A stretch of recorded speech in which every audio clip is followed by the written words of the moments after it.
Welcome to the Proverbs Daily Devotional. Today we're going to talk about the aspect of Christian life as righteousness in leadership. Let's get right into it. The writers of Proverbs are commonly thought of as including retired politicians and statesmen, such as officials and civil servants. We see in chapter 20 has Proverbs about the relationship to the king, and the sayings of the wise, which is Proverbs 22:17 through 24:22, has admonitions to leaders. Then in the further sayings of the wise, in chapter 24:23 through 34, criticizes laziness and partiality in judging legal cases, which is what often the king did. While the governments, the writers would know were monarchs, which like Israel and Judah had at the time, those monarchs would basically have total authority and lived oftentimes lavish lifestyles. The kings of Israel and Judah were still bound by God's law like every other citizen.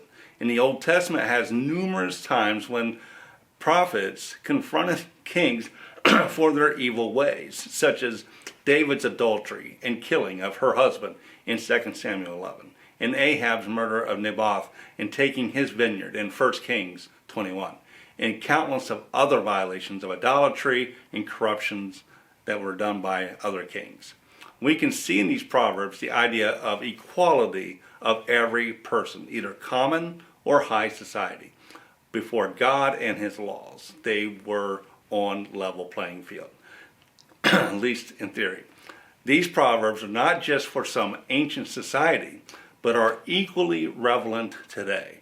Let's read Proverbs chapter 8, verse 14 through 16. Counsel and sound judgment are mine. I have insight. I have power. By me kings reign and rulers issue decrees that are just. By me princes govern, and nobles, all who rule the earth. These sayings and verses summon the kings and good rulers to seek God's wisdom and guidance, which can be viewed as a writer's extension of every ruler of Isaiah's prophecy of the Messiah. In Isaiah chapter 11, verse 2, it says, the Spirit of the Lord will rest on him, the Spirit of wisdom and understanding, the Spirit of counsel and of might, and the Spirit of knowledge and the fear of the Lord. Kings need to rule under discretion or direction of the gifts of the Spirit, particularly wisdom. So you might ask, how do these words to kings apply to us? In modern democratic societies, the power of the government rests with the people, in theory anyway, and the voters elect their representatives and executives. Since these democracies have changed from monarchs, the citizens no longer can cast responsibility to the king or other leaders. As voters, we must accept the responsibility for who we elect, and so we must seek wisdom. Voting is a right of every citizen, at least in this country, and as such, when we have the right, we also have the responsibility of a moral choice and action. Citizens are responsible to look to their conscience and to consider the moral issues affected by their votes of the candidates. Do we consider justice for every person? Do we consider the common good, particularly for those who have more difficulty defending themselves? Do we vote for selfish reasons? While we often think that religion and politics don't mix, that is clearly not what the Bible teaches. Why would someone ever leave God out from a particular area of their life in the decisions they make concerning that area? Rejecting God and his laws becomes extremely morally dangerous, as we don't have to look back very far to see the effects of nationalistic governments that disregarded God and created the separation of church and state. Often, they viewed religion as the greatest cause of war in history. Yet 2 world wars waged by secular nationalistic governments ended up killing 35 times as many people excuse me, as did all the religious wars waged by Christians over 2,000 years. Also, the atheistic governments and communist governments or organizations killed 80 times as many as all Christian persecutions combined.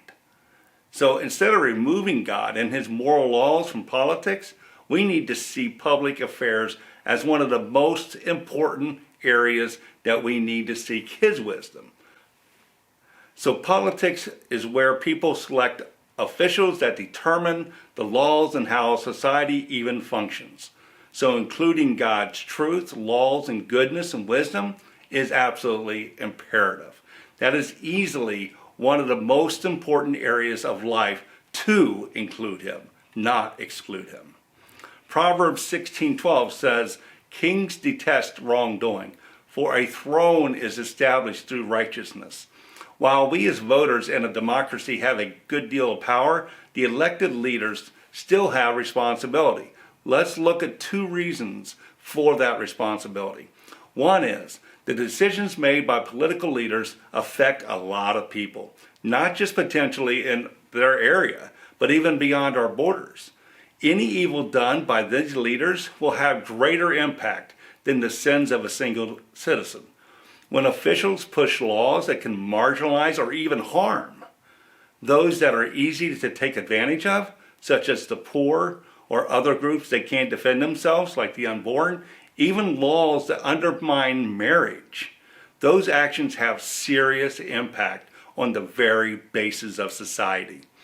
For a private citizen to hold immoral views is bad enough, but when leaders have those same kind of views or actions and change public policy, it's not just against them, but it's a betrayal of the authority that has been given to them.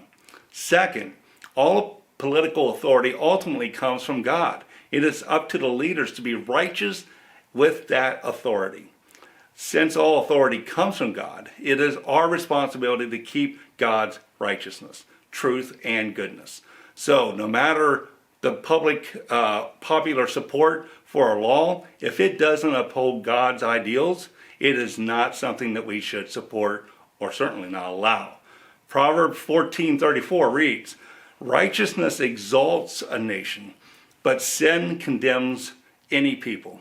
We might do well to remember the names of the German concentration camps where the atrocities had occurred, but it might be even more important to remember all the people that contributed to saving so many Jews from the Germans.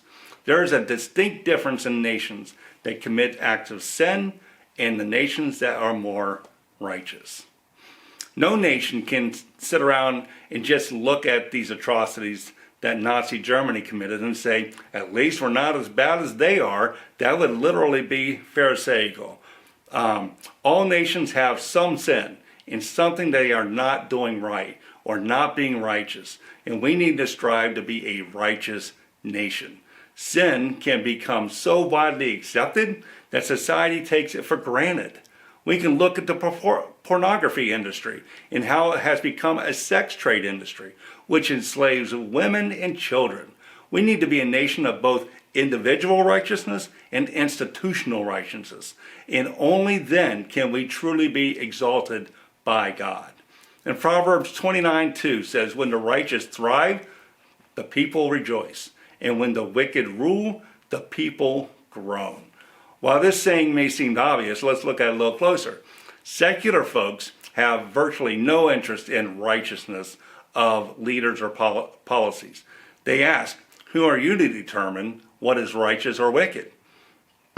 They discount righteousness and want the greatest good for the greatest number. As Christians, we look at this and want good and righteous leaders, equal justice for all, honest leaders, and real peace. We can start to think that good and righteousness basically are not achievable, so we compromise with immorality. Do we start to think that righteousness doesn't matter as long as we get what we want from public policy? We have far too long accepted sin and wickedness in our country, in our nation. The verse states that when the wicked rule, the people groan. This is a way that it works. As a nation turns away from God, the first that happens is we start ignoring or even taking advantage of those that are weak and those that can't defend themselves, again, such as the unborn. We might not be able to hear their groans, but they are just as real and certainly as morally important as any other. We need the strength to find and the passion to have to make our nation a righteous nation. Ask God to help you know what you can do and to give you the strength to work towards making our nation a righteous nation. We need to defend the weak and the poor from abuse and stop the wicked from being in power. We can stop the groaning from wickedness and replace it with rejoicing when righteousness prevails. That's what we need to strive for. And as always, God wants a relationship with us, and all of Proverbs directs us towards that. Thank you for joining me today, and we'll see you next time. God bless.